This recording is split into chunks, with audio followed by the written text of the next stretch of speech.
વૈશ્વિક શ્રોતાજનોને good morning, good afternoon, good evening. Gujarati સાહિત્ય ફોરમના રવિવારની સભાના મંચ ઉપરથી આજના વક્તા પિંકી સુમુલ પટેલ, એમનો પરિચય આપનાર જામનગરના એમ્બેસેડર લલિત જોશી, અને એમની સાથે જે આભાર વ્યક્ત કરનાર છે તે ઇન્દોરના એમ્બેસેડર નિર્ઝરી વસાવડા. તે ઉપરાંત આજનું મોડરેટિંગ કરતા અમારા બરોડાના એમ્બેસેડર સ્વાતિ દેસાઈ સહિત આપ સૌનું હું હાર્દિક સ્વાગત કરું છું. ગુજરાતી સાહિત્ય ફોરમ વિશે જો હું આપને ટૂંકમાં કહું ને તો એ એક નોન રિલિજિયસ અને નોન પોલિટિકલ સંસ્થા છે. દુનિયાભરમાં 60 મિલિયન ગુજરાતીઓ ફેલાયેલા છે, એટલે કે દુનિયાના ખૂણે ખૂણે ગુજરાતી પહોંચી ગયેલો છે. અને ખરેખર કહેવત પ્રમાણે જ્યાં જ્યાં વસે એક ગુજરાતી ત્યાં ત્યાં સદાકાળ ગુજરાત. એ ન્યાયે જ્યાં ગુજરાતી ગયો છે ત્યાં પોતાની ખાણીપીણી, પહેરવેશ, તેના વિચારો, તેના તહેવારો બધું જ સાથે લઈને ગયો છે. આમ જ્યાં એક ગુજરાતી વસતો હોય ને ત્યાં ગુજરાતી વાતાવરણ ઊભું થઈ જાય છે. આવી આપણી ગુજરાતી ભાષા જે અંગ્રેજી માધ્યમના આક્રમણથી થોડીક પાછી પડી છે, એની જાળવણી, પ્રચાર અને પ્રસાર માટે ગુજરાતી સાહિત્ય ફોરમ કટિબદ્ધ થયેલું છે. ગુજરાતી સાહિત્ય ફોરમના એક એની વિશિષ્ટતા એ છે કે આજે અમારો 291મો એપિસોડ છે. તો 291મા એપિસોડમાં થઈને લગભગ 285 જુદા જુદા વિષયો ઉપરના વક્તવ્ય રજૂ થયા છે. આમ તમે તમારો એક અમૂલ્ય વખત, 1 કલાક અમને આપો છો, તે વખતે તમને કંઈક નવું જ્ઞાન પ્રાપ્ત થાય એવો અમારો નમ્ર પ્રયાસ છે. ગુજરાતી ભાષા એટલી બધી સમૃદ્ધ છે કે કોઈ પણ વિષયને તે ન્યાય આપી શકે છે. એમાં હું દાખલા તરીકે કહીશ કે ક્લાઇમેટ ચેન્જ એટલે કે જલવાયુ પરિવર્તન, એ વિષય ઉપર, અને આર્કિયોલોજીના કૈલાશ મંદિર વિશેના વિષયો ઉપર, આમ કોઈ પણ વિષયને ખૂબ સરસ રીતે ન્યાય આપી શકે એટલી બધી આપણી ગુજરાતી ભાષા સમૃદ્ધ છે. અને એટલે જ મને હું ગુજરાતી એનું ગૌરવ છે. અમારી આજે ઘણા બધા નવા સભ્યો મને દેખાઈ રહ્યા છે સ્ક્રીન ઉપર, તો તેઓની જાણ માટે કહીશ કે તમને અમારે જૂના એપિસોડ જોવા હોય તો અમારી યુટ્યુબ ચેનલને જરૂરથી સબસ્ક્રાઈબ કરજો. અને તમે એ વખતે જ્યારે તમે સાંભળો છો, માણો છો, સમજો છો, તે વખતે તમને કોઈ પણ પ્રશ્ન ઉપસ્થિત થાય ત્યાં ચેટબોક્સમાં લખશો, જેથી કરીને વક્તા એનો જવાબ જરૂરથી આપશે. પણ હા, તમને પ્રશ્ન ના હોય તો કંઈ નહીં, પ્રતિભાવ તો આપશો ને. તમારો પ્રતિભાવ જરૂરથી જણાવશો કે તમને આ કાર્યક્રમ કેવો લાગે છે, વિષય કેવા લાગે છે. આ જણાવવાથી ગુજરાતી સાહિત્ય ફોરમનું વટવૃક્ષ જે સમગ્ર વિશ્વમાં ફેલાયેલું છે તે વધારે દ્રઢ તમારા જ ટેકાથી થવાનું છે. તો અસ્તુ, આજે આપ સૌનો વધારે સમય ન લેતા હું અમારા જે આજના મોડરેટર છે, જે અમારા ડાયરેક્ટર પણ છે, એવા સ્વાતિ દેસાઈ, તેઓ મોડરેટિંગમાં આવશે. અને આજના જે વક્તા છે પિંકી સુમુલ પટેલ, પરિચય આપવા માટે પિંકી સુમુલ પટેલ, તેઓ રોટરી ક્લબના મેમ્બર છે, રોટરી ક્લબના, અને તેઓ બરોડા મેટ્રોના મેમ્બર છે, અને 3060ના 2001થી તેઓ મેમ્બર થયેલા, અને તેઓએ તેમના ડિસ્ટ્રિક્ટમાં પ્રથમ લેડી ગવર્નર તરીકેનું સ્થાન પ્રાપ્ત કરી અને પોતાની ક્લબને ગૌરવ અપાવેલું છે. તેઓએ ઘણા એમને એસાઇનમેન્ટ ત્યાર પછી મળ્યા છે. તેઓએ તેમના પીડીજી તરીકે, એટલે કે પાસ્ટ ડિસ્ટ્રિક્ટ ગવર્નર, જ્યારે ગવર્નર હતા તે વખતે એમને ખૂબ સરસ કામ કરેલું છે. એ ન્યાયે ત્યાર પછી એમને દરેક વખતે પ્રેસિડેન્ટની ઇન્ટરનેશનલ કમિટીમાં સ્થાન મળેલું છે, અને એ ખરેખર ગૌરવપ્રદ વાત છે. એમનો આજનો વિષય જ એવો છે કે નારીને જો નેતૃત્વ છે તેમાં સંઘર્ષ વેઠવો પડે છે કે બહુ સરળ છે, એ આપણે એમનું જાણીશું. અને આ પદે પહોંચતા એમને પણ સંઘર્ષ કરવો જ પડ્યો હશે. તેઓ રોટરી ઇન્ટરનેશનલ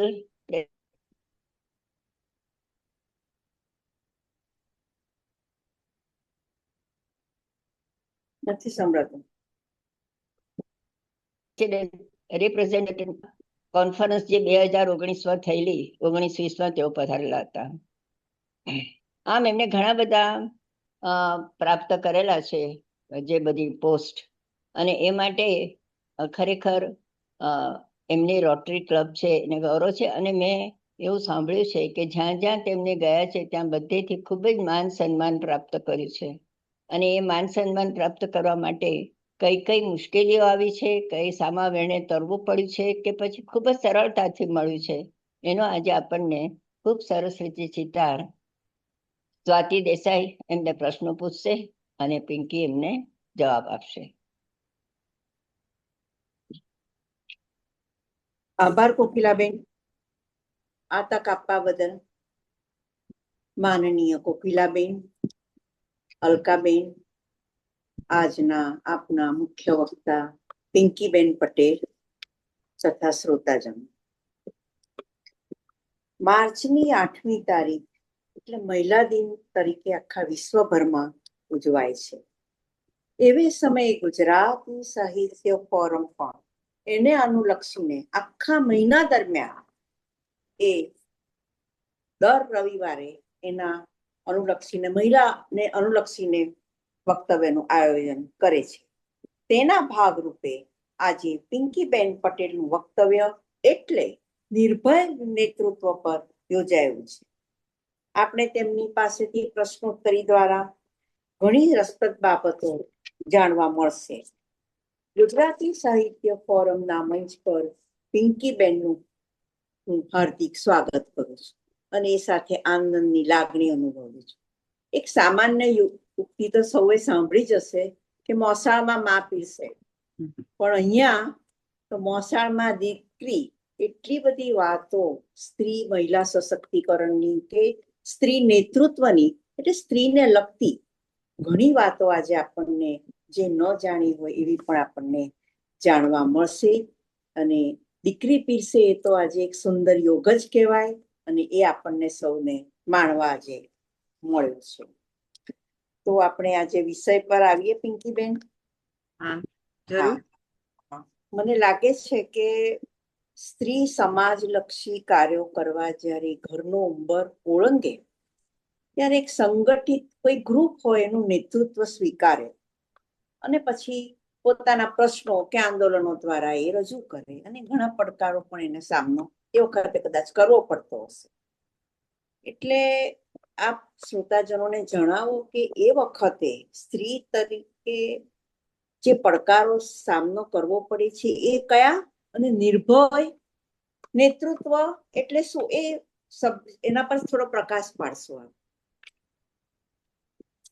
પહેલા તો ગુજરાતી સાહિત્ય ફોરમનો ખૂબ ખૂબ આભાર કે મને આપ શ્રીએ અહીંયા ઇન્વાઇટ કરી.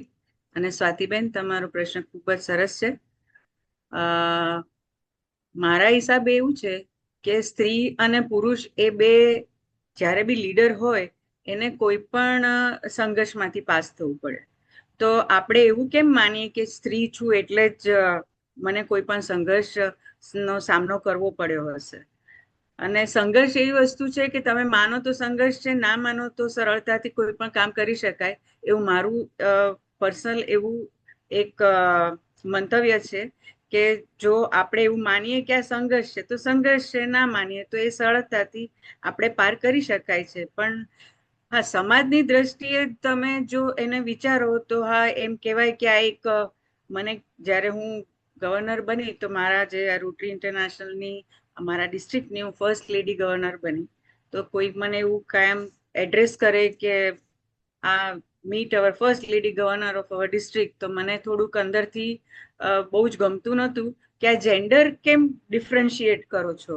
જ્યારે આ ડિસ્ટ્રિક્ટમાં કોઈ પહેલા મેલ ગવર્નર બન્યા હશે તો તમે ક્યારે એમને એવું કહ્યું છે કે આપણે આ મેલ ગવર્નરને અહીંયા આવકારીએ છીએ? તો કેમ એમ્ફેસિસ ફિમેલ ગવર્નરને જ તમે આપો છો?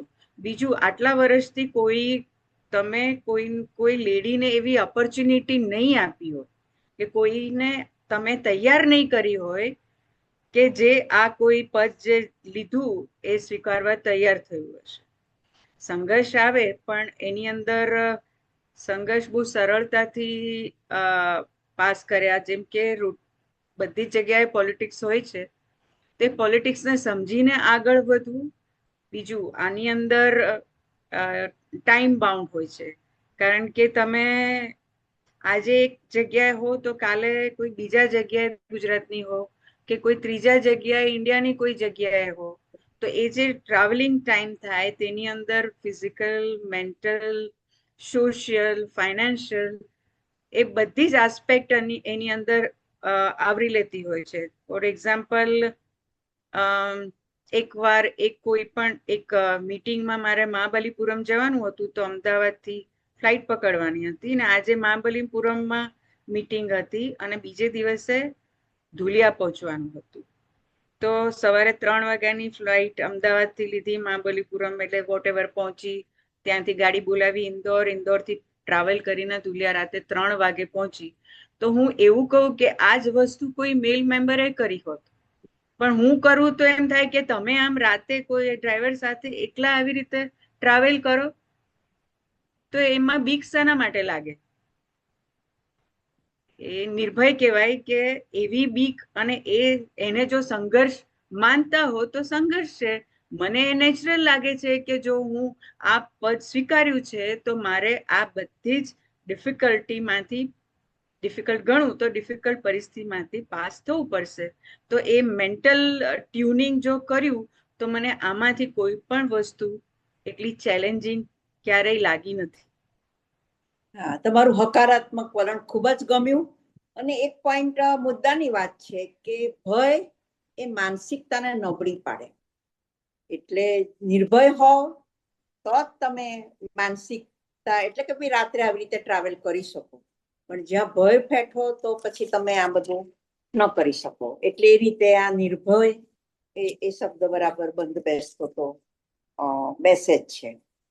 એટલે તમે આ જે પડકારોનો સામનો કર્યો એટલે તમે પહોંચી વળ્યા, એટલે એ માટે આપને ખૂબ ધન્યવાદ છે. હવે આપણા ભારત દેશમાં તો ઘણી અલગ અલગ જાતિઓ વસે છે. ભારત દેશ જ 28 રાજ્યોમાં વહેંચાયેલો છે, એટલે દરેકની પરંપરા, ભાષા, બોલી, માન્યતા, રીતિ રિવાજ બધું જ અલગ છે. આપણી ગુજરાતની જ વાત તમે લો તો દક્ષિણ ગુજરાતની ભાષા અલગ, રીત રિવાજ અલગ. ઉત્તર ગુજરાત, સૌરાષ્ટ્ર લો કે બનાસકાંઠાનો એરિયા, કે કચ્છ, કે અંતરિયાળ ગામડાઓ, જંગલ વિસ્તાર, ડુંગર પર રહેતી આદિવાસી પ્રજા, દરેકના પહેરવેશથી માંડીને બધું જ જુદું છે. તો એક રાજ્યમાં જો આટલી બધી વિવિધતા હોય તો આખા દેશમાં તો કેટલી હોય.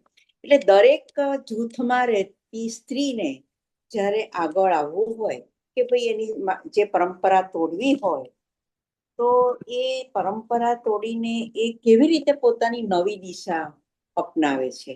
એટલે તમે એકાદ એક્ઝામ્પલ આપીને કહો કે ભાઈ ફલાણા કોમની વ્યક્તિ કે સવર્ણો કરતા તમે આવી રીતે અમને કરો તો વધારે આઈડિયા આવે કે આદિવાસી સ્ત્રીઓ કેવી રીતે કરે.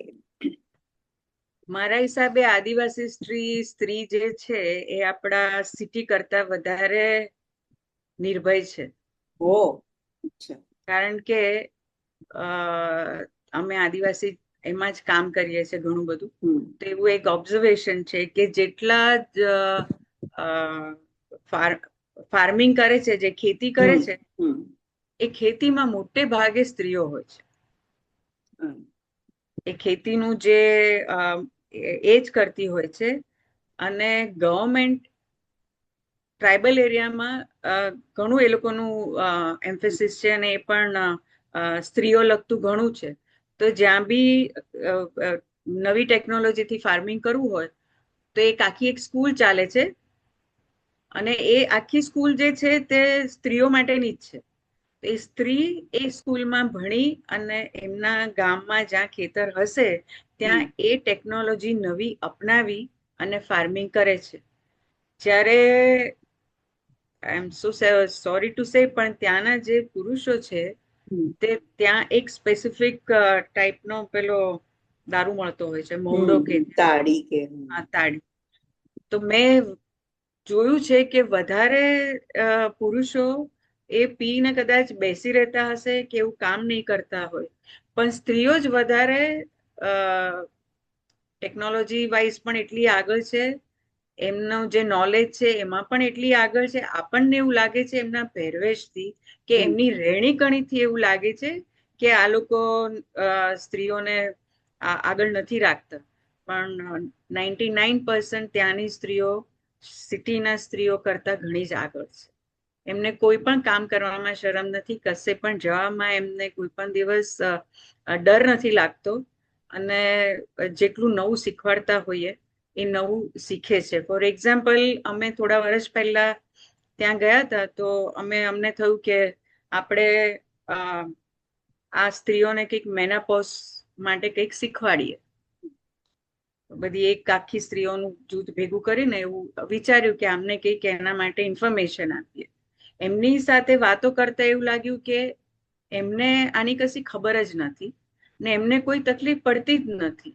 તો અમને એવું લાગ્યું કે આપણે એમના મનમાં આ તકલીફ પડે છે એવું મૂકીએ છે, જે આપણે સિટીની એરિયાની સ્ત્રીઓમાં વાંચીને કે ડોક્ટરોથી કે જે પણ કંઈ હશે એનાથી આપણા મગજમાં એ મૂકવામાં આવ્યું છે કે આ ટાઈમે આટલા એજ પછી તમારે આટલી આટલી તકલીફ થશે. થાય ખરીને ના પણ થાય, પણ બેક ઓફ ધ માઇન્ડ એ રહે કે આ એજ પછી આ તકલીફ થશે. તો વિચારો, એ સ્ત્રીઓને તકલીફ તો કંઈક તો પડતી હશે, એમને આ મેનોપોઝ શું છે તો ખબર નથી, તો દે આર ડીલિંગ, એ એમની રીતે જે ડીલ કરે છે, આપણી કોઈની એને જરૂર જ નથી. તો એ સ્ત્રીઓ આપણા કરતા આઈ ફીલ ધેટ વધારે મોડર્ન છે. અને ભલે એ લોકો પેલી અંધશ્રદ્ધામાં માનતા હશે કે એ વસ્તુ અલગ છે, પણ મેન્ટલી વધારે સ્ટ્રોંગ અને વધારે મોડર્ન છે ટ્રાઇબલ એરિયાની સ્ત્રીઓ. એટલે શહેરની જે સ્ત્રીઓ છે એ જરા સમાજનો કદાચ વિચાર કરતી હશે, હા કે પરિવારમાં જોઈન્ટ ફેમિલીમાં રહેતી હોય તો કદાચ એ અચકાતી હોય, કે પુરુષ પ્રધાન સમાજ હોય એટલે કદાચ પતિની પરમિશન કે બધા એવા ઘણા બીજા પરિબળો કદાચ કામ કરતા હશે, એવું તમારી આ વાતચીત પરથી લાગે છે. Absolutely, yes. Thank you. કારણ કે તમે ઘણું ફરો છો, એટલે અમારા કરતા તમને આની પર જે પ્રકાશ ફેંક્યો, એટલે ખોટી મારે જે મિસઅન્ડરસ્ટેન્ડિંગ હતી આજે શ્રોતાજનોને બી ક્લિયર થઈ ગઈ હશે કે એ લોકો દે આર અહેડ. એક બીજું એક્ઝામ્પલ આપું કે હું જ્યારે કંઈ પણ અમારા એમાં બે કેવરિયા એવા છે, સૌરાષ્ટ્ર, લલિતભાઈ બરોબર સાંભળજો, અને મહારાષ્ટ્ર. મહારાષ્ટ્ર એટલે ખાનદેશ આવે, જે ઓલમોસ્ટ સેમી રૂરલ જ કહેવાય, ગામડા જેવા જ નાની વસ્તી વાળા પ્લેસીસ છે. અને સૌરાષ્ટ્રમાં ભલે મોટા સિટીઝ છે, ટાઉન છે, પણ જ્યારે હું એકલી આ બે એરિયામાં જઉં છું ને, સૌરાષ્ટ્રમાં જઉં કે ખાનદેશમાં જઉં, તો ત્યાંના જે પુરુષો હોય એ થોડું અનકમ્ફર્ટેબલ ફીલ થાય કે હવે આ બેન એકલા આવ્યા છે, હવે એમને આપણે કેવી રીતે સાચવશું. મને એવું લાગે કે મને સાચવવાની જરૂર જ નથી. હું કોઈ પણ એની અંદર આજે 50 કે 60 કે 70 કે 80 પુરુષો બી બેઠા હશે તો મારે એકલા બેસવામાં મને જરાય સંકોચ નહીં થાય, મને વાત કરવામાં સંકોચ નહીં થાય. તો તમને કેમ થાય છે? તો એમ કે ગાડીમાંથી એકલી ઉતરું તો કે સુમુલભાઈ નથી આવ્યા, સુમુલભાઈ, અરે પણ હું છું, હું આવી છું. એટલે એ હજી માઇન્ડસેટમાંથી બહાર નથી આવતા કે એકલી સ્ત્રી જ્યારે આવે કોઈ 50 પુરુષોની સામે બેસવા માટે સ્ત્રી તૈયાર છે, પણ એની એક્સેપ્ટેબિલિટી મેલ સમાજમાં નથી. હવે નેતૃત્વમાં આત્મવિશ્વાસ કેટલો મહત્વનો હોય? કારણ કે તમે ફરો તો એટલે આ એક તમે જે કહ્યું એ આત્મવિશ્વાસ જ કે તમે એકલા પણ જાઓ એને માટે કેળવવો પડે, એટલે એ જરૂરી જ હોવો જોઈએ ને. એ તો થોડુંક તો હેરિડિટીમાં આવે. હા, હું એ જ કહેવાની, જીનેટિક હોય છે. જીનેટિક એ છે જ મારો પ્રશ્ન આગળ, પર એના પર આપણે થોડુંક પછી વાત કરીશું, એ મેં મૂક્યો જ છે. અને બીજું, જે ઘરમાં મોટા થયા હોય એમાં જે માહોલ આપ્યો હોય એના પર ઘણું ડિપેન્ડ કરે. એના માટે સૌથી મોટું તો એ છે કે ઘરની અંદર પેરેન્ટ્સ જો છોકરાઓને ઉપર ટ્રસ્ટ રાખે તો કોઈ પણ છોકરાઓમાં આત્મવિશ્વાસ વધે જ. જો પેરેન્ટ્સ એવું માને કે આ કશું બહાર જશે ને ખોટું જ કરશે એટલે ન જવા દઈએ, એ બરોબર નથી. રાધર સમજાવીને કાઉન્સેલિંગ કરીને બહાર મોકલીએ છોકરાઓને કે આ ખોટું છે, આ સાચું છે. તો એ મને મારા ઘરમાંથી એટલું ફ્રીડમ મળ્યું ત્યારે, અને હમણાં પણ લગ્ન થયા પછી પણ મારા ઇનલોસ કે મારા હસબન્ડ કે મારા છોકરાઓ એકલી બધે જ ફરું છું, ગમે ત્યાં જઉં છું, ગમે ત્યારે જઉં છું, ગમે ત્યારે પાછી આવું છું. પણ એમને ક્યારેય ક્વેશ્ચન માર્ક નથી કર્યો કે કેમ મોડું થયું, કેમ હવે જવું પડશે, કેમ જાઓ છો, ઘરનું કર્યું કે નહીં, આ લાવ્યા કે નહીં. એ લોકો મેનેજ કરે છે. તો એનાથી જે કોન્ફિડન્સ આવે એ બીજી રીતે ના આવી શકે. એ હતો જ મારો, એટલે જોડે હું વણી જ લઉં કે ઘણી વાર આપણે, એટલે તમે કહી જ દીધું છે આમ તમારો પ્રશ્નનો જવાબ, કે આનુવાંશિક ગુણોનું સિંચન જન્મથી જ થાય છે. તમે હમણાં જ કહ્યું છે. એટલે તમારો એક્ઝામ્પલ બેસ્ટ છે કે ભાઈ આપણે કહેવત છે ને કે ભાઈ મોરના ઈંડા ચીતરવા ના પડે. એટલે એ પરિબળો પણ સામાજિક પરિબળો, તમે કેવા વાતાવરણમાં તમારો ઉછેર છે એના પર બી અસર. એટલે ઉત્તર આવી જ ગયો, આપણે પહેલા ડિસ્કસ થઈ જ ગયું. એટલે એ વાત તો સાચી જ છે કે બહુ જ આજુબાજુના પરિબળોનો સમાજને, સ્ત્રીના નેતૃત્વમાં, એના ઘડતરમાં, એની પર્સનાલિટી ડેવલપ કરવામાં, વ્યક્તિત્વનો જે વિકાસ થાય છે એમાં તો ચોક્કસ આજુબાજુના પરિબળો કામ કરે જ છે. અને તમને એનો ખૂબ સુંદર લાભ મળ્યો છે કે તમે કહ્યું કે પરિવારનો પણ તમારે મળ્યો છે સપોર્ટ, ત્યારે તમે આ નેતૃત્વની જે ઊંચાઈ છે એ પામી શક્યા છો.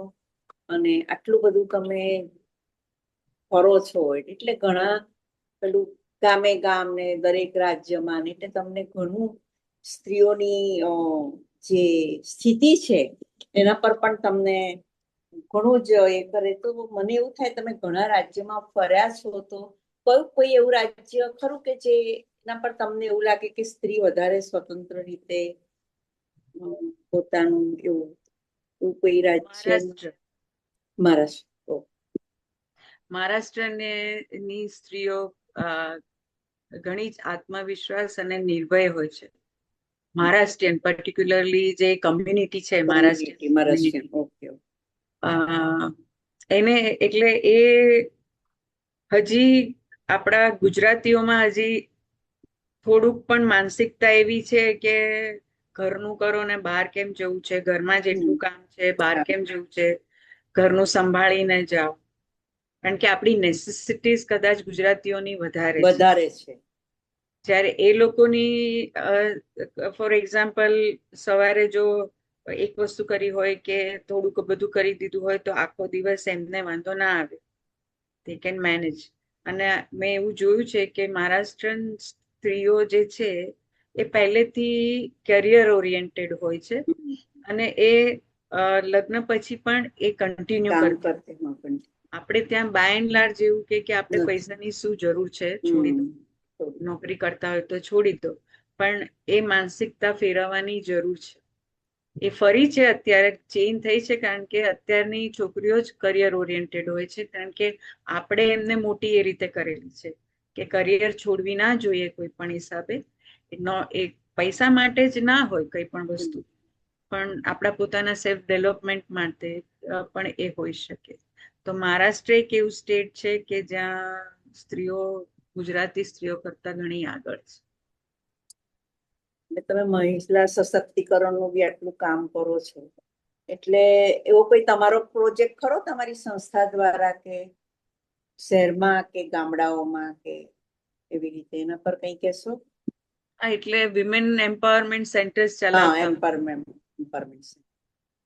પણ એ નોર્મલી જે અંડર પ્રિવિલેજ સ્ત્રીઓ હોય એના માટે જ વધારે ચલાવતા હોય.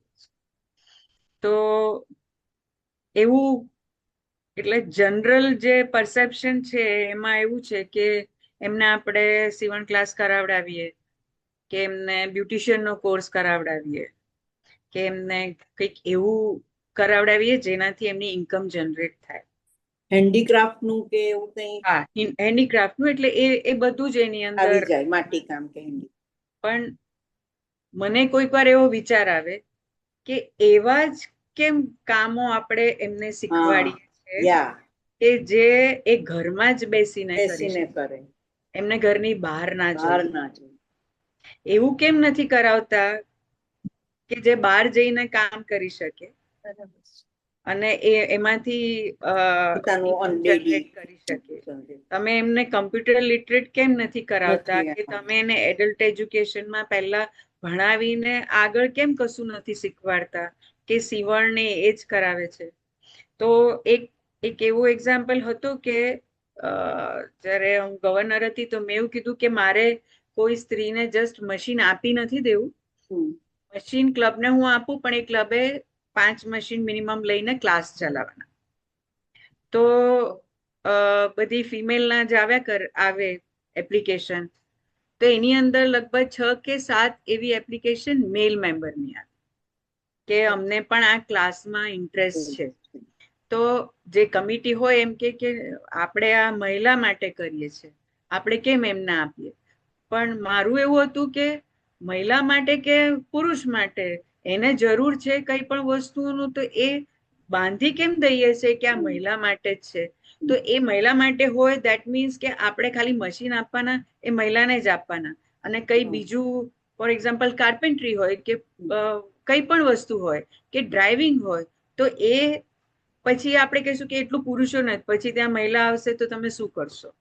તો એ માનસિકતા જે છે કે આ વસ્તુ મહિલા જ કરે ને આ પુરુષ જ કરે, એ ભગવાને તો નથી આપ્યું, એ તો અહીંયા જ આપણે છૂટું પાડ્યું, આપણે જ કર્યું છે. બરાબર. અને એ ડે બાય ડે જ્યારથી ચાલુ આવતું હશે, જ્યારથી જે થતું હશે, પણ આપણે જ એનું ડિવિઝન કર્યું. તો એ ડિવિઝન ઓછું કરવાની જિમ્મેદારી પણ આપણી જ છે. તો અત્યારે આજના જમાનામાં નહીં કરીએ તો ક્યારે કરીશું? ક્યારે કરશે? એટલે આજના જમાનામાં મહિલા માટે સૌથી મોટો અવરોધ તો આ જ છે ને કે આપણે જ આપણા બનાવેલા નિયમો, સમાજે જ, એવું જ કહેવાય ને એનો મતલબ. એમાં તમે સમાજે કે પુરુષે? That is a question mark. Who made? કોઈ સ્ત્રીએ બનાવ્યા એ કે કોઈ પુરુષે બનાવ્યા? તો બાય એન્ડ લાર્જ જોઈશું કે એ કોઈક ધર્મગુરુએ બનાવ્યા. કોઈ એવું નથી સાંભળ્યું કે સુધામૂર્તિએ આવો કોઈ કર્યું. બાકી એમની જો જુઓ તમે લાઈફ જર્ની, તો એ કાયમ આવા જ કામો કરતા આવ્યા છે, સક્સેસફુલી કરે છે. તો નારાયણ મૂર્તિએ એટલે આઈ મીન ટુ સે કે ધર્મગુરુએ જે મહિલાઓ માટેના જે નિયમો રેગ્યુલેશન બનાવ્યા, તો એ મેલે બનાવે ને, કોઈ ફિમેલ તો એની અંદર હતી નહીં. તો એમનો જ્યારે બી બનાવ્યા હશે તો કન્સિસ્ટન્ટલી હેમર કર્યું હશે કે તમે સ્ત્રી છો, તમે આ જ કરી શકો. બાકી તો કેમ આવું મગજમાં પણ આવે કે આ સ્ત્રી જ કરી શકે, ના પુરુષ જ કરી શકે? એટલે મને એવો વિચાર આવ્યો કે સૌથી મોટો અવરોધ ઘણીવાર સ્ત્રીનો દુશ્મન બને કે ભાઈ સ્ત્રી બહાર નીકળવા માંગતી હોય તો પહેલો વિરોધ કદાચ સાસુનો હોય કે માં પણ એવું કહીને મોકલતી હોય કે ના ત્યાં એ જ રીતે રહેજે કે. એટલે એના વિષય પર તમારું એટલે શું મત છે? કે એ વસ્તુ હતી. હું પણ સાસુ છું, તો અત્યારનું જે જનરેશન છે, જે Born after I would say 90 એટલે 85, 87 પછી, કે જેને આપણે મોટા કર્યા, તો આપણે એવું લાગ્યું કે આપણે કારણ કે ભણેલા હતા, આપણે દુનિયા જોઈ હતી, તો આપણે આપણા છોકરાઓને ફ્રીડમ આપીને મોટા કર્યા. તો અત્યારનું એ જનરેશન જે છે એ કોઈ દિવસ પૂછતું નથી. રાઈટ. એ છે. અને કદાચ મેં પણ મારી મમ્મીને પૂછ્યું નથી કશું ક્યારેય પાસ્ટમાં, મેં એમને કીધું જ છે. તો મમ્મીએ પણ મને એ પ્લેટફોર્મ આપ્યું, મેં અમારા છોકરાઓને આપ્યું, અને અત્યારે by and large I have seen કે છોકરીઓને એ જ પ્લેટફોર્મ મળે છે, મળી રહ્યું છે કે તમે તમારી રીતે કામ કરો, તમે બહાર જાઓ. તો હવે એ ક્વેશ્ચન તો રહ્યો જ નથી કે સાસુનું શું.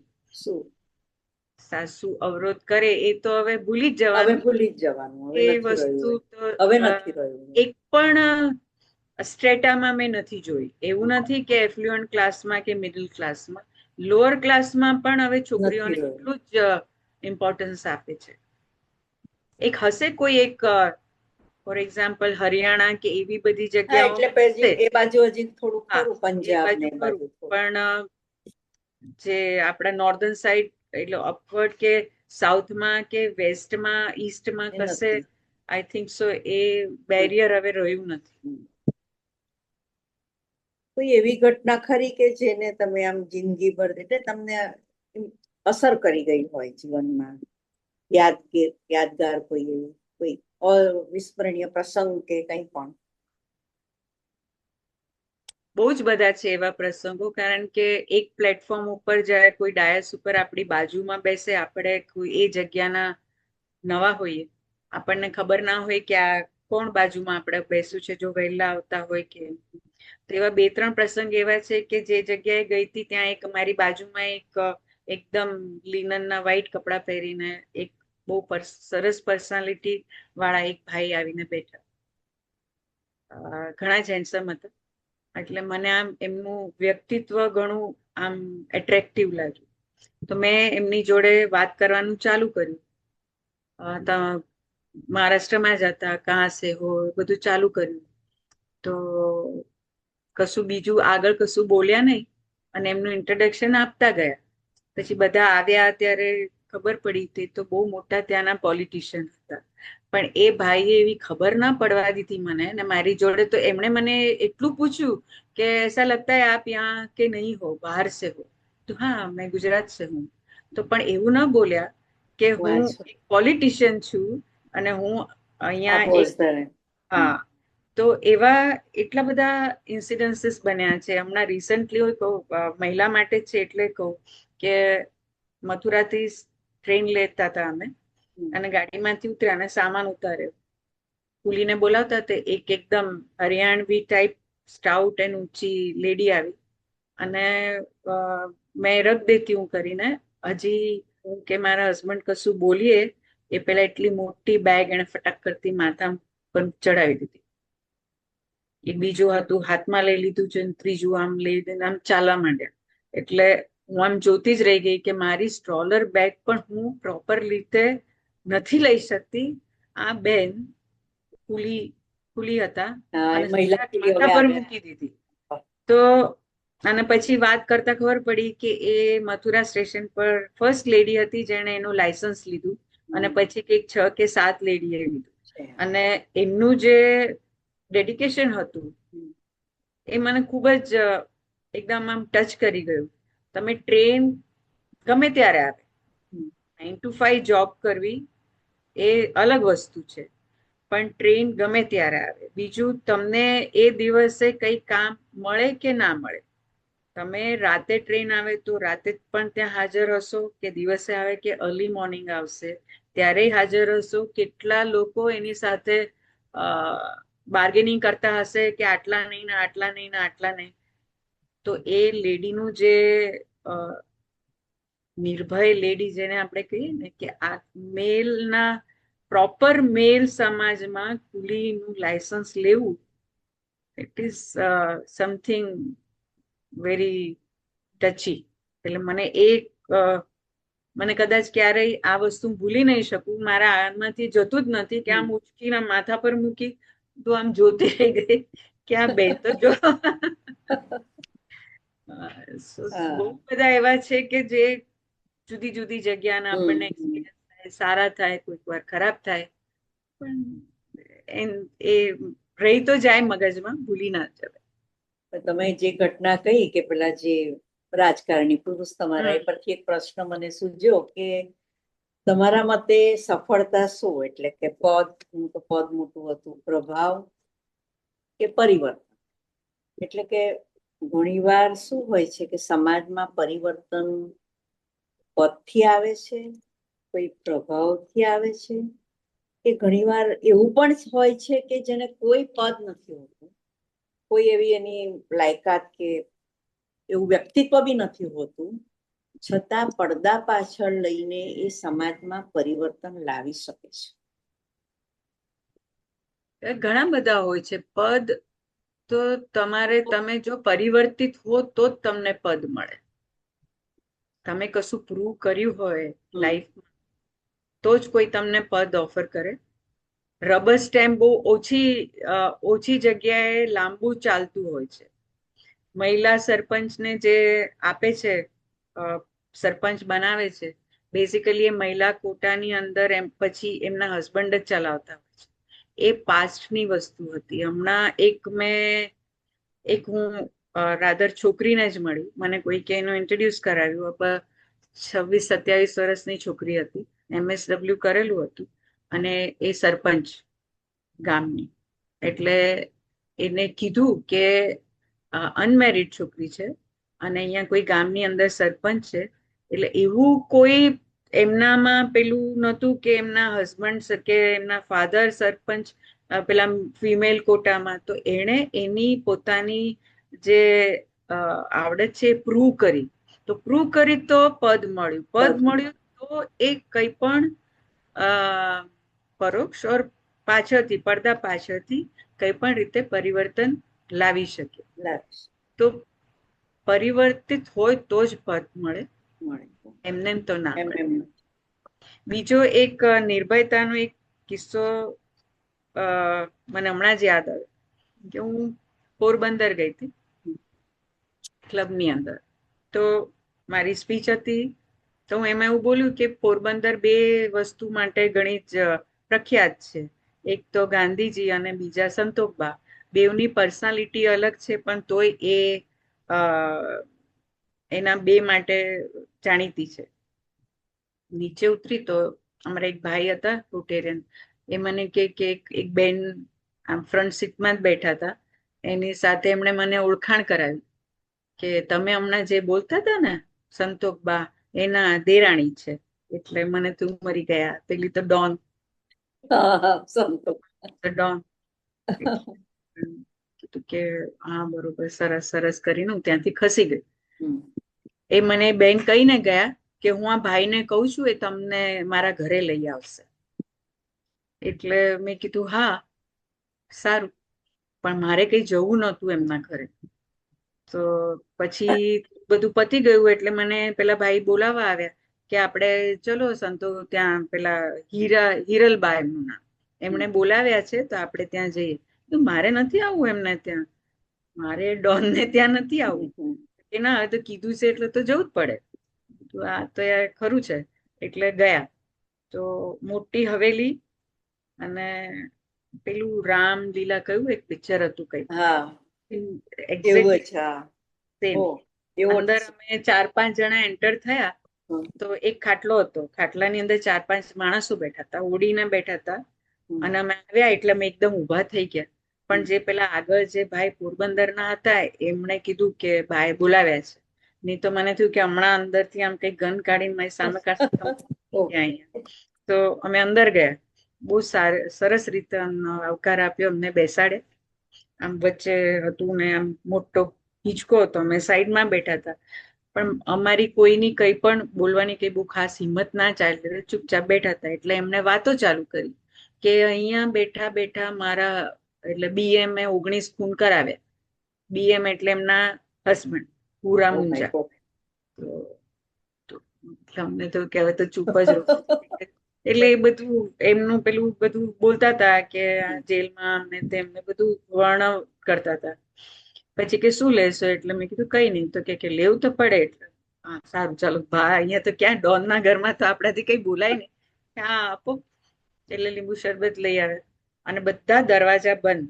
એટલું સિક્રેટિવ હતું કે પેલું દરવાજો બી આમ થોડું કોઈ કે ખોલીને બહાર આવીને આપી ગયા. મેં પીધું અને પછી ગયા. તો કે પછી પાછા એવી બી વાત કરે કે અમારે ત્યાં રોજ 250 માણસોનું જમવાનું બને ને કોઈ પણ ઘરમાં આવીને જમી જાય ને બધું વર્ણન કર્યું. બીજી વાર આવો ત્યારે અહીંયા જમવા આવજો. તો હા, મારે બીજી વાર આવું જ નથી તમારા ઘરે. બહાર નીકળતા તો આમ પોર્ચ જેવું હતું, ત્યાં બધા 4 ફોટા હતા. તો અમને ઓળખાણ કરાવતા હતા, આ મારી દીકરી છે જે લંડનમાં રહે છે, આમ છે.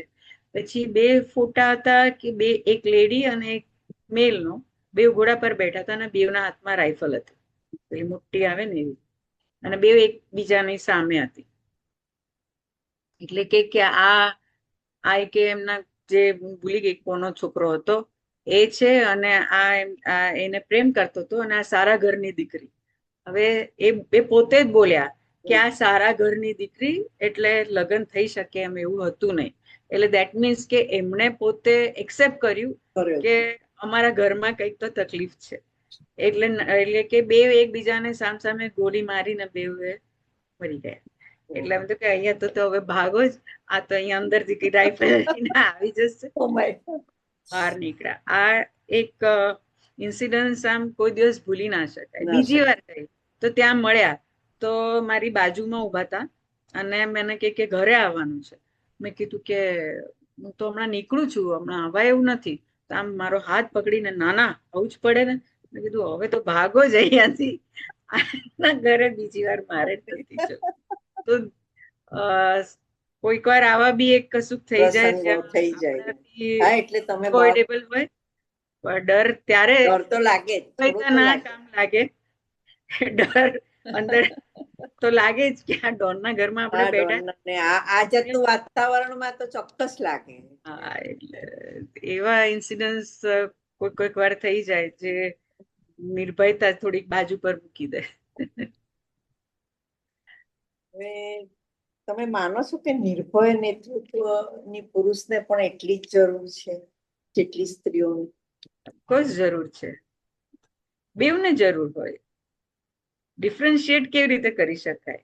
દરેક જરૂર નથી. નિર્ભય નેતૃત્વ એટલે એની જોડે કદાચ નિર્ભય શબ્દ તમારો તો મળી લેવો પડે કે મહિલા બાય એન્ડ લાર્જ વોકલ હોય, બોલે મને બીક લાગે છે. આપણે કોઈ દિવસ સાંભળ્યું નથી કોઈ પુરુષને બોલતા કે બીક લાગે. પણ તમે આપણે એની જો બોડી લેંગ્વેજ સ્ટડી કરતા હો તો ખબર પડે કે આમને બીક લાગે છે. મેં જોયું છે ઘણી બધી વાર કે કોઈ બોલવા આવે ડાયસ ઉપર તો એમનું ફેસ એકદમ આમ ટેન્સ હોય, આવીને ત્યાં જઈને ઉભા રહે તો બોલવા માટે જે બોલવાનું હોય ભૂલી જાય ને કશું બીજું જ બોલે, કે જેટલું પ્લાન કરીને.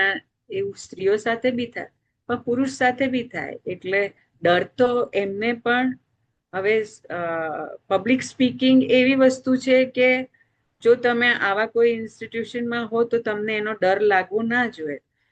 તો પણ એઝ અ મેલ એમને ડર તો લાગે જ છે, પણ ધ ઓનલી ડિફરન્સ ઇઝ કે આપણે વોકલ છીએ ને એ બોલે નહીં, એટલો જ ફરક છે. બાકી ડર તો બેવને લાગે છે. આ થોડું અસંગત છે, પણ ઘણી વાર કોઈક એવો ડરાવનો પ્રસંગ કે હમણાં તમે બોલ્યા ને કે ભાઈ ડોનના ઘરમાં ને આમ તેમ, તો કંઈક એવું બને ને તો એટલે મારું એવું કરવું, એવું કશુંક આવે ને તો પેલું હનુમાન ચાલીસા બોલવા માંડીએ કે કંઈક. એટલે એવું કંઈક કરેલું ખરું તમે એ વખતે? ત્યારે એવું માન્યું કે કદાચ આ બેન મને ક્યારેક તો કામ લાગશે. એટલે તમારી પોઝિટિવિટી એમાં કામ કરી. એટલે ખરેખર પિંકીબેન ખૂબ જ સરસ રહ્યું. હવે સમય થઈ ગયો છે, કારણ કે ઘણાને પ્રશ્નો હશે. આ તો પૂછ્યા, હવે તમારે બીજા જવાબ આપવાના છે. એટલે બરાબર ને કોકિલાબેન? સમય પૂરો થયો. ઓકે, સારું. તો બાકીનું આ જે પ્રશ્ન છે એ તો ઘણા પૂછશે, જેમાં આવી જ જશે. એટલે ખૂબ જ સરસ રહ્યું અને ખરેખર ખૂબ જ રસપ્રદ વાતો પણ જાણવા મળી. થોડુંક જ્ઞાનની સાથે પણ થોડી ગમત બી થઈ, અને ઘણું આવું નિર્ભય શબ્દનું કેટલું બધું તમે ઊંડાણપૂર્વક, એટલે સ્ત્રી ને પુરુષ બંને માટે જે તમારા જે વિચારો છે, મતો છે, એ જાણીને ખૂબ આનંદ થયો.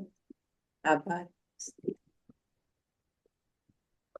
પ્રશ્નોત્તરી શરૂ કરતા પહેલા હું મારો એક અનુભવ કહી દઉં કે એમને જે પેલી સ્કિલ ટ્રેનિંગ નો ક્લાસ હતો ને કે જે ફક્ત મહિલાઓ માટે છે, એમાં પુરુષોનું પણ ફોર્મ આવેલું હતું. તો બેંગ્લોરમાં એક વખત બસમાં જતી હતી તો 5 સીટ મહિલાઓ માટે રિઝર્વ હતી. એના ઉપર ભાઈ એક બેઠેલા હતા. એટલે એક બેન ચડ્યા ને એ ભાઈને કીધું કે તમે અહીંથી ઉઠી જાઓ, આ સીટ મહિલાઓ માટે છે. પેલા ભાઈએ તરત કીધું કે આગળ પુરુષોની સીટ ઉપર જેટલી બેઠી છે બધી મહિલાઓને ઉઠાડો, પછી હું અહીંથી ઉઠું. પેલા બેને કીધું કે ત્યાં કઈ ફક્ત પુરુષો માટે નથી લખ્યું, એ સીટ તો બધા માટે છે. પણ પેલા ભાઈ એવી સરસ કે ઇક્વાલિટીની વાતો કરો છો તો આ સ્પેશિયાલિટી શું કરવા માંગો છો? ઉભા થઈ ગયા પોતે. પણ આવું પણ બની શકે છે કે ઇક્વાલિટીની વાતો કરીએ પણ કોઈ કોઈ ઠેકાણે આપણે સ્પેશિયલ આપણું એ પણ માંગતા હોઈએ છીએ. ખેર રાતે એક નાનકડી વાત મને યાદ આવી ગઈ એટલે મેં કરી અત્યારે. હવે કૌશલભાઈને પ્રશ્ન છે તેઓ પૂછી શકે છે. નમસ્તે. તો આપણે ગુજરાતીમાં કહેવત છે ફરે ચરે. એટલે ઘણા બધા ગુજરાતીઓ એમને દિશાવિહીન ફરતા હોય છે. પણ જ્યારે યુ ટ્રાવેલ વિથ પર્પસ, ઉદ્દેશ્યથી ફરો ને, એનાથી જે જીવનમાં પરિપક્વતા આવે તમારા મંતવ્ય, તમારા વક્તવ્યમાં દેખાઈ આવે કે તમે ઘણું સારી રીતે ઉદ્દેશ્યથી ફરેલા છો. હવે નિર્ભયતાની વાત કરીએ તો કદાચ જનરેશન ગેપ આપણે ગણીએ ને તો 5-5 વર્ષનું જનરેશન ગેપ ગણાય. હવે મોટું નથી ગણાતું. તમારા ઘરમાં બી કદાચ એવું હશે કે નિર્ભયતાનો કંઈ અભાવ રહેતો નથી. તમારા જનરેશન ગેપમાં તમારી બહેનને જુઓ કે તમારી પુત્રીને જુઓ તો એમાં અભાવ નથી. એમાં તો માતૃશ્રીનું બી એ જ છે પરિસ્થિતિ. તો આપણે જે અત્યારની જે સમાજની વ્યવસ્થા છે એ શોષણખોરી પર છે. એક્સટ્રેક્ટિવ કેપિટલિઝમ કે આપણે કે આખું જે માળખું જે છે, we extract from soil, we extract from people, we extract from environment, we extract from everything, growth at any cost. એ આપણે અત્યારની પરિસ્થિતિ છે.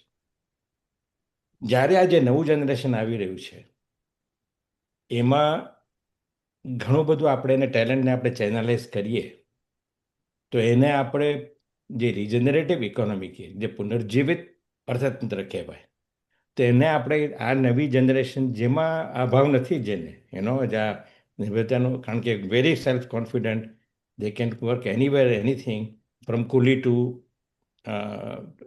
Two don, everything is covered under that. તો એને કેવી રીતે ચેનલાઇઝ કરવી જોઈએ? અહીંયા ઘણા જ મને લાગે છે કે મારા બી કદાચ છોકરાઓ હશે, સાંભળતા હશે, સાંભળે છે. પણ એમના જે આપણા એક્સપિરિયન્સથી જે આપણે શીખ્યા છે ને, એ જો સાંભળે ને તો એ એનર્જીને વધારે સારી રીતે ચેનલાઇઝ કરી શકે. કારણ કે જે ટ્રાન્ઝિશન જોયું, કૌશલભાઈએ જોયું, મેં જોયું, મમ્મીએ જોયું, કૌશલભાઈએ જોયું, મેં જોયું, રિંકીએ જોયું, જે ટ્રાન્ઝિશન જોયું છે, જે 5-5 વર્ષનો ગેપ ઓછો થતો ગયો, ને જે ટ્રાન્ઝિશન અત્યારે તો જનરેશન ગેપ કદાચ 2 કે 3 વર્ષમાં જ થઈ જાય છે, કારણ કે ચેન્જિંગ વેરી ફાસ્ટ. પણ ગૂગલ થી એક્સપિરિયન્સ નહીં દેખાય. આપણો જે લાઈફ ટાઈમ એક્સપિરિયન્સ છે, જો એને આપણે એમને સમજાવી શકીએ કે અમારા એક્સપિરિયન્સ આ કરવાથી આ છે, તો તમે તમારી લાઈફમાં બેટર હ્યુમન બીંગ થઈ શકશો. પૈસા તો એ લોકો ઇનફ કમાય છે, પણ to be a human being, to feel for the society, કે start from your own house, કે તમારા ઘરની અંદર તમે તમારા જે ઘરના લોકો હોય એને જો તમે સાચવો તો તમે બહાર સાચવી શકો. પણ ઘરના જ લોકોને ના સાચવી શકો તો પછી બહારનો કોઈ અર્થ નથી. પણ એ જો આપણો લાઈફ ટાઈમ એક્સપિરિયન્સ સાંભળશે તો એમની એનર્જી વધારે સારી રીતે ચેનલાઇઝ કરી શકશે. કેરિયર વાઇઝ એમને આપણી જરૂર જ નથી, પણ જે હ્યુમન રિલેશનશિપ છે એની અંદર કદાચ આપણે એમની એનર્જી સારી રીતે ડેવલપ કરી શકાય તો સોસાયટી કદાચ 5 કે 10 વર્ષમાં વધારે સારી હોઈ શકે. એ લોકોના ચેલેન્જીસ બી ઘણા બધા છે ને અત્યારે. આપણે જે થયા એના કરતાં બી ચેલેન્જીસ વધારે છે. એટલે હા આપણે એમને સમજવા પડે અને ચેનલાઇઝ એટલે ચેનલાઇઝ કીધું કે ટેલેન્ટને ચેનલાઇઝ કરવી પણ હા અત્યારે જે ગ્રોથ એટ એની કોસ્ટ જે છે એ હા જો આપણાથી ચેન્જ કરીએ આપણે સુધારી શકીએ. સુધારી શકીએ. આ બધાનો જે તમારા પ્રવાસનો જે સાર કાઢીએ તો એના ઉપર લઈ જવાય કારણ કે ઘણીવાર મહિલાનું નેતૃત્વ સામાજિક સેવાઓ સાથે સંકળાયેલું રહે છે. હા એટલે જલ્દી પુરુષ એનો બકેટમાં મૂકી દે કે નોન પ્રોફિટ છે ને આ બરાબર છે. હમ પણ બાકીના બધાની અંદર પણ ફોર પ્રોફિટ પણ નોન પ્રોફિટ જેવું ઉદ્દેશ્ય રાખી શકે એ જગ્યાએ આપણે જવાની જરૂર છે ને એમાં મને લાગે છે કે મહિલાનું જે સંવેદનાશીલ છે કમ્પેશન છે એ વધારે કામ લાગી શકે. જે કોમ્પિટિશનની ઓછી ભાવના છે નથી કહેતો પણ એ વધારે કદાચ એમાં વધારે લાવી શકે અને આઈ થિંક તમારી સંસ્થાથી અને તમે જે બધું કરો છો એની અંદર વધારે તમે એમાં એ પ્રમાણે તમે એને દિશામાં કામ કરી આપી શકાય. યસ. Thank you. અચ્છા, હવે સારંગ પરીખ પૂછે છે કે આ જે મહિલાનું નેતૃત્વ છે તે સમાજમાં એક્સેપ્ટેબલ છે? કારણ કે ઘણીવાર એવું બન્યું છે કે એ લોકો મહિલાઓનું નેતૃત્વ સ્વીકારતા નથી. અને આવો તમને કોઈ જાતનો અનુભવ થયો છે કે પુરુષોએ તમારું નેતૃત્વ સ્વીકારવા માટેની આનાકાની થઈ હોય? સારંગ પરીખ પૂછે છે. આનાકાની તો ના થઈ હોય પણ એમના મનમાં એક ડાઉટ તો હોય કે આ બેન નેતૃત્વ સંભાળે છે તો કઈ રીતે અને કેટલી સારી રીતે સંભાળી શકશે. પણ એના માટે જો કોઈ પણ સ્ત્રીને નેતૃત્વ મળે પછી એ ભૂલી જવું પડે કે એ સ્ત્રી છે. પછી એમ કહું કે હું અહીંયા ના જાઉં, હું અહીંયા ના બેસું, હું આમ ના કરું, જો એ બહાર કાઢીએ તો એક્સેપ્ટેબિલિટી વધારે આવે. કોઈ પણ પુરુષ પ્રધાન સપોઝ મારી ક્લબની અંદર જ્યારે હું જોઈન થઈ ત્યારે હું એકલી 4 વર્ષ એકલી જ લેડી મેમ્બર હતી. તો મીટિંગ એટેન્ડ કરીને તરત જ બહાર જઈને નીકળી જતી હતી કારણ તો સ્પેસ કારણ કે એમની વાતો કરવાની, એમની લેંગ્વેજ પર જો કોઈ લેડી બેઠી હોય તો એક એમને આવી જાય કે હવે ના બોલી શકાય એવી રીતે. તો મારી એક્સેપ્ટેબિલિટી કેવી રીતે વધારું? તો હું ત્યારે શરૂઆતમાં બહાર તરત નીકળી જતી, ડિસ્કશન પૂરતું જ બેસી અને પછી આપણે બહાર જતા રહીએ તો એમને એક સ્પેસ મળી.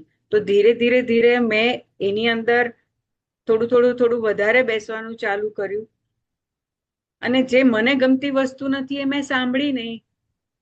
હવે હું શું કરવા એમની વાતોમાં હું એમ કહું કે હું બેઠી હોઉં ત્યારે તમારે આવી વાતો નહીં કરવાની, તો એમ કહેશે તો બેન કાલથી તમે આવતા જ નહીં કારણ કે હું એકલી જ હતી. તો એ એક્સેપ્ટેબિલિટી જો લાવવી હોય તો મારે અમુક વસ્તુ આંખ આડા કાન કરવા પડે કે ભાઈ હવે ઇટ ઇઝ લાઈક ધેટ. પણ એનાથી એક થયું કે ધીરે ધીરે એમને જ એવા કન્વર્સેશન ઓછા થઈ ગયા કારણ કે 1 માંથી 2 થયા, 2 માંથી 3 થયા તો કન્વર્સેશન ઓટોમેટિકલી ઓછા થયા. તો જો મેં એવું કર્યું હોત કે હવે મને આ બધું મને ગમે નહીં, તમે આવું બોલો, ગમે નહીં, તમે આવી રીતે કેવી રીતે લડી શકો, તો પછી એ એક્સેપ્ટેબિલિટી આવે જ નહીં. તો પહેલું તો મારે જ બદલાવવું પડે કે હું અહીંયા જ્યાં જઉં છું ત્યાં મારે આ વસ્તુ મારા મગજમાંથી બહાર કાઢવી પડશે કે હું અહીંયા બેસું નહીં, કે અહીંયા જવું નહીં, કે હું આ ચલાવું નહીં, કે હું આ કામ કરું નહીં. સારંગભાઈ, તમારો જવાબ મળી ગયો છે ને? અચ્છા, તમારા અનુસંધાનમાં એક વાત હું કહીશ કે તમારું તો અત્યારે 2015 થી તો તમે ગવર્નર થયા, પણ 1990માં જ્યારે લાયન્સ ક્લબમાં મને સેક્રેટરીશિપ મળી ત્યારે અમારી ક્લબ વાળા લગભગ 90% લોકોએ કીધું કે અમે રાજીનામું આપી દઈશું. અને એમના શબ્દો એવા, તમે કે બંગડીઓ પહેરી છે ત્યાં બેન કે એ બધું માનવાનું અમારે. તો મનમાં તો મને ખૂબ જ અંદરથી ખરાબ લાગ્યું કે એવું કઈ ઓછું છે કે આપણે લેડીઝ છીએ એટલે ન કરી શકીએ. પણ કાંઈ બોલી નહીં. 2 દિવસ પછી એ ભાઈ મળ્યા ત્યારે મેં એમને કહ્યું કે મને તો કંઈ આવડતું તો છે નહીં, તમે મને શીખવાડશો ત્યારે મારેથી કામ થશે ને. આવું થોડું એમને મેં સમજાવ્યા અને મેં કહ્યું કે તમારે મને જ ગાઈડલાઇન્સ આપવાની છે. તમે એ લોકો ગયા નહીં પણ એટલો બધો સપોર્ટ આપ્યો કે મને બેસ્ટ સેક્રેટરીનો એવોર્ડ. એટલે એવું પણ બની શકે કોઈક વખત આપણે ગમ ખાઈને પણ આપણે એ કામ આપણું કઢાવતા શીખી લેવું પડે છે, એ વાત બી નક્કી છે. ઓકે, હવે સારંગભાઈ બીજું એક પૂછે છે કે અત્યારે જે જનરેશન છે ને તે may be less believing in human and society relation. Do you think so? હા, મને એવું લાગતું નથી કે એ લોકો એ હ્યુમન રિલેશનશિપમાં માનતા નથી. રિલેશનશિપ તો સાચવતા પણ આવડે છે અને માને છે પણ ખરા. પણ જેમ કૌશલભાઈએ કીધું કે એમના પોતાના ચેલેન્જીસ એટલા છે કે એ લોકો પોતાના પૂરતું સીમિત થાય છે કારણ કે એમની લાઈફમાં એટલા બધા ચેલેન્જીસ છે અને એમની પાસે એટલો સમય નથી હોતો કે કદાચ આપણી સાથે બેસીને એ વસ્તુ ડિસ્કસ કરીને એનો શું પ્રેક્ટિકલ સોલ્યુશન લાવી શકીએ, એ એટલો સમય અત્યારના જનરેશનમાં મને લાગે છે કે હોતો નથી. બાકી હ્યુમન રિલેશનશિપમાં તો માને જ છે. એટલે thank you, it's really interesting discussion. અને આઈ અગ્રી અલકાબેન, તમારો જે એક્સપિરિયન્સ હતો યુકેમાં, પણ મારો સ્લાઇટલી જુદો એક્સપિરિયન્સ છે અને that's why I like to share that with you. કે હું આઈટીમાં હતી અને આઈટીમાં જનરલી વધારે મેન વધારે હોય અને લેડીઝ થોડાક ઓછા હોય, અને સ્પેશિયલી હું ઇન્ડિયાથી હતી. તો મારા એક્સપિરિયન્સમાં એવું મને લાગ્યું કે જે જેન્ટ્સ જે માણસો હોય છે એ સ્ટ્રેટ ફોરવર્ડ હોય, they are straight to the point, there is no politics. જ્યારે વિમેનમાં ઇનફેક્ટ આઈ ફાઉન્ડ કે અંદરથી કોમ્પિટિશન વધારે હોય અને ઉપર એટલે લાઈક ટુ ફેસ્ડ વેલ્યુઝ. તો આઈ ડોન્ટ નો તમારો કેવો એક્સપિરિયન્સ હતો, પણ પર્સનલી મને એવું લાગ્યું કે men can be very straightforward, straight to the point, and there was no other side of it.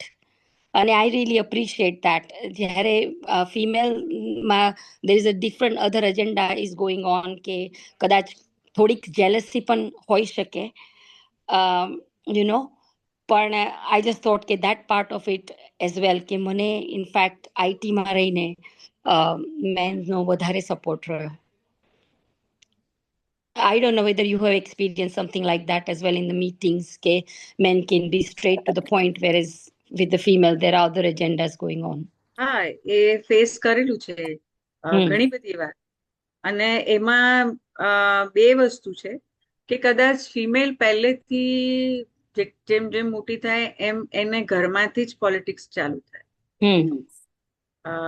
અમારા એટલે થોડા ઘરોની વાત જુદી છે, પણ બાય એન્ડ લાર્જ એવું જોયું છે કે એને પોતાને પ્રૂવ કરવું પડે કે મારે આ કરવું છે, તો એના માટે હું લાયક છું, એ પોતાના ઘરમાંથી જ ચાલુ થાય. એ પોલિટિક્સ એઝ અ બેનની જોડે હોય કે ભાભી જોડે હોય કે પછી લગ્ન થાય તો નણંદ જોડે હોય કે સાસુ જોડે હોય, તો એને એવરી સ્ટેપ ઉપર કોઈ પણ એક પોલિટિક્સનું પાર્ટ હોઈ શકે.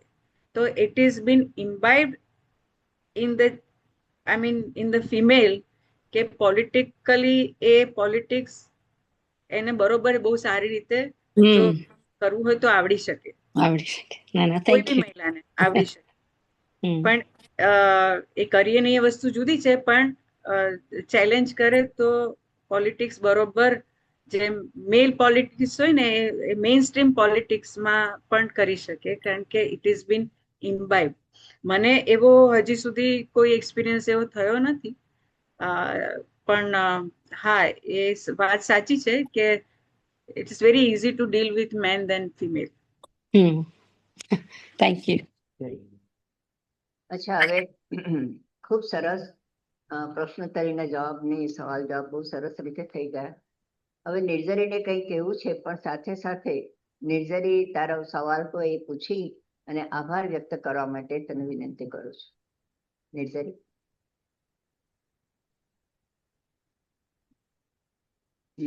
Thank you.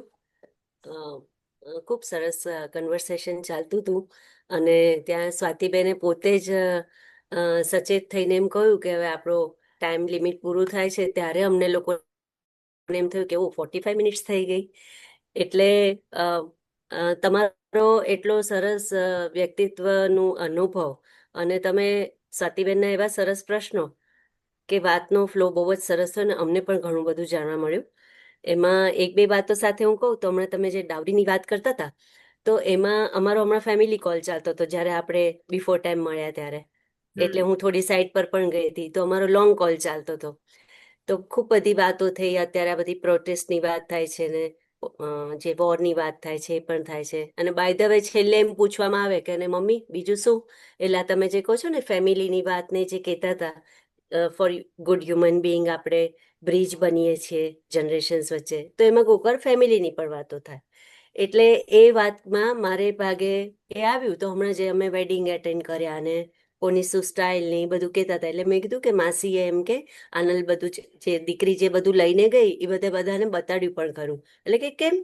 એટલે મેં કીધું કે મસ્ત એની લાઇકિંગ્સ આટલા વર્ષથી અહીંયા રહેતી હતી તો એની ચોઈસનું બધું લઈને તો જાય ને એમ કે જ્યારે પરણીને જાય તો કે કેમ અમસ્તી બારગામથી આવતી હતી જ્યારે એ જોબ કરીને ઘરે આવતી હતી ત્યારે આજુબાજુના બધાને બોલાવીને કે તમને ફોન ઉપર કહેતી હતી કે આ વખતે એ આ લઈ ગઈ આ લઈ ગઈ. તો મેરેજ વખતે જ શું કામ બધું બતાવવાનું?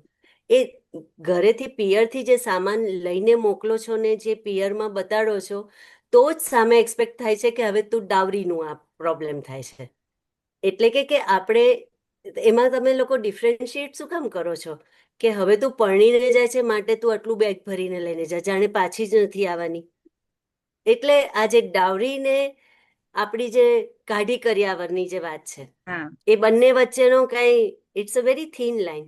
ના, જો હા, એટલે આ જે જનરેશનની નવી જે સોચ છે અથવા તો એ બધાનું જે જુદું જુદું પરસેપ્શન છે, આપણે એમ કહીએ કે તમે આટલા વર્ષ રહ્યો એટલે તમને જે ગમતું હોય એ તમે તરત ત્યાં જઈને તમારું પાસે રહે એમ. આપણો ભાવ એ હોય છે પણ એ લોકોને એમ થાય છે કે કેમ પાછળથી કોઈ એ લોકો કંઈ લેવા નહીં દે આપણને, તમે તમારે માટે ફ્રી છો લેવા માટેનું. એટલે જનરેશનની સાથે આર્ગ્યુમેન્ટ્સમાં ન ઉતર્યા વગર આપણે આપણું કઈ રીતે વાત રજૂ કરવી એ થોડું બેલેન્સ કરવું અઘરું તો છે જ.